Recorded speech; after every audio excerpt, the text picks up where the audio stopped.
Hi, I'm Sue. And I'm Mel, and this is Manifesting with Mel and Sue. In today's episode, we are going to be talking about subliminals. Do they work? How do they work? Yeah, so as I've talked about in the past, I'm a big fan of subliminals. I make my own. I use other people's subliminals that I find online. I believe they work because I've seen the proof that they work. But let's talk about how they work. So I think we've explained briefly in our techniques video, one of our techniques videos, that subliminals work by using masked audio that basically like your subconscious can pick it up, but your conscious mind doesn't. So you may or may not be able to hear affirmations in the subliminal. Some of my own personal subliminals that I make just for myself, I don't even use any music because I like to hear the affirmations and repeat them, and just I don't have resistance to them so much.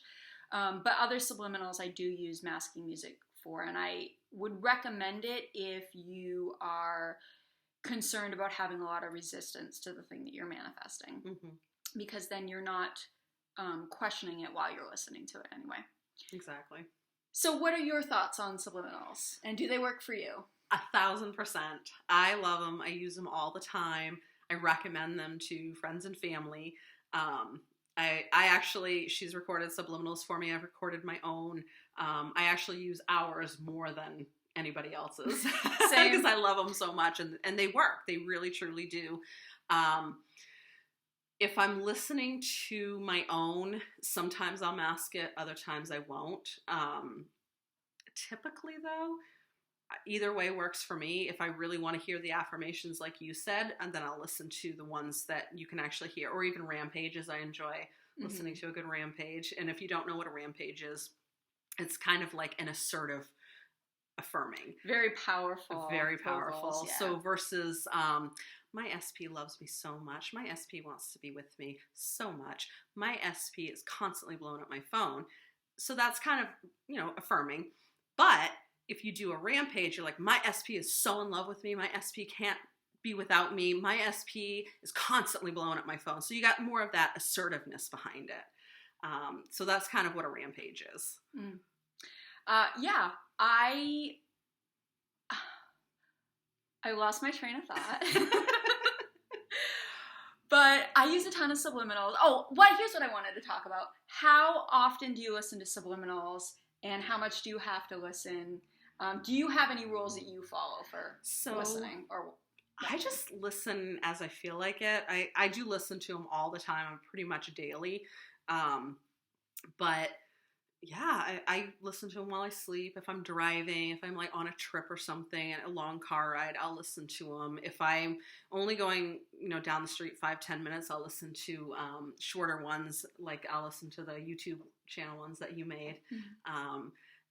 And it's now so ingrained in me that I don't really think about it. They're just, I use them because they work and they're very effective. So yeah, I'm a huge fan of them. I love them. I listen to them all the time. What about you?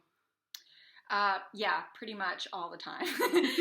So I go through different routines. Like I set up routines of like how often I want to listen to subliminals. And usually I tend to focus more time on either a subliminal that I think I need a lot of help in that area, or one that I'm not actively affirming for. So like there's one that I'll listen to at night for a topic that I don't affirm for throughout the day. It's sort of like, all right, this is taking a back seat, but I'll listen to it all night long, so I know that it's programming my subconscious, but I'm not actively focused on that, like manifesting for that.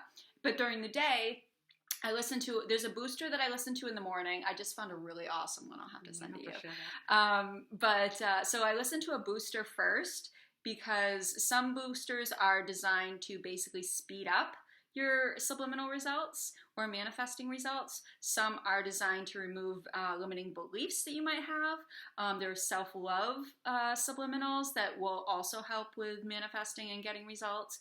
So I like boosters because I just feel like I need all the help I can get. No, you don't. You're a master manifester. I know, but like, why wouldn't I want to have more things faster, right? Exactly. So I like the booster that I'm using right now. I got to tell you, I just started using it I don't know, like 3 days ago, and I was in the shower this morning, and I looked down at my stomach, and I was like, whoa! I was like, that looks good. So it was like, wow, I think this booster is really good. Send that one to me. Yeah. So boosters are great. And then as far as like the other subliminals that I use, like the ones that I've recorded in my own voice, I've started now listening to them sped up like 2 times the normal speed, just so I can get more repetitions in.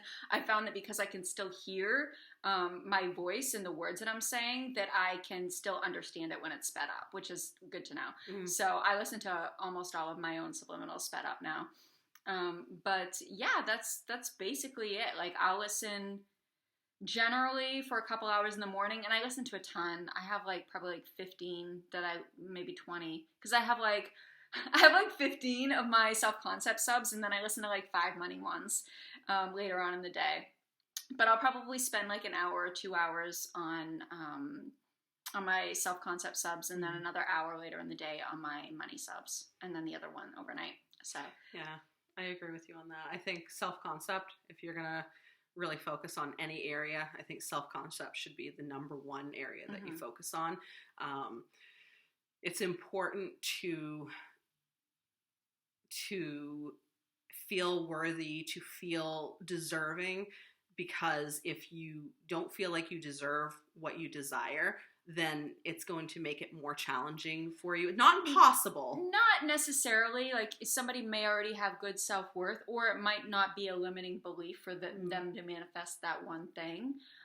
It really depends on the person. Yes. But I agree that they're insanely helpful, and I think that listening to self-concept subs, it's like almost all I listen to. I feel like they are super helpful in getting what you want, because as we talked about in our self-concept video, like your self-concept is how you see yourself in the world. And if you don't see yourself as worthy or deserving or something, like Mel said, you could have a much more difficult time getting it. Absolutely. And plus, with everyone as you pushed out, if you see yourself as desirable, then other people will see it that way. If you see yourself as magnetic, as charismatic, that's how everybody else is going to see you. If you see yourself as unworthy, undeserving, oh, I'm so ugly, oh, I'm so stupid, I'm so this, and you say these things to yourself, then if everyone is you pushed out, you're going to get a lot of that. You potentially could get a lot of that back if it's really deep-seated. So you really want to focus on your self-concept. Is at least that's my number one rule. I agree. Any other thoughts on subliminals? I think that pretty much covered it, at least from what I can think of. What about you? I feel like I'm going to come up with a lot more later on, because it's such a huge part of my manifesting. Oh, here's a story. Let me tell this. It's fine. I talked before about how I was manifesting commitment. I did that. I explained, all I needed to do was commit to myself. Good. I'm good. Got that. Locked it down. Good. But these last couple of days I had some issues with anxiety about this new relationship, and it just came out of nowhere, and I didn't understand why, because I felt so secure before, and I've been doing self-concept for like a year. Like, it just came out of nowhere. Well, I realized today, I believe I told you when I sent you some subliminals recently. Yes. And I told you, oh, there's one in here that's a new one. Oh, that's right. Yeah, I forgot that. I created a bunch of new affirmations where I feel so safe. Like, all my affirmations are, I feel safe, and I feel it's safe for me to be happy. It's safe for me to be in love. It's safe for me to be wealthy. Like, lots of really great affirmations. It's safe for me to get exactly what I want. Well, all of a sudden, I'm slammed with, I don't feel safe. Oh no. That's maybe an assumption that I have, that a lot of times when the subconscious is impressed, I get opposite results. So it really scared me, because all of a sudden I felt not safe at all. But now I'm better.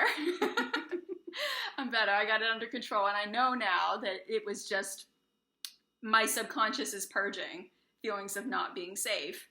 and so I'm gonna be fine. So it was so weird because I'm like, why is this happening when I've been good for so long? So anyway, that's my my quick purging story.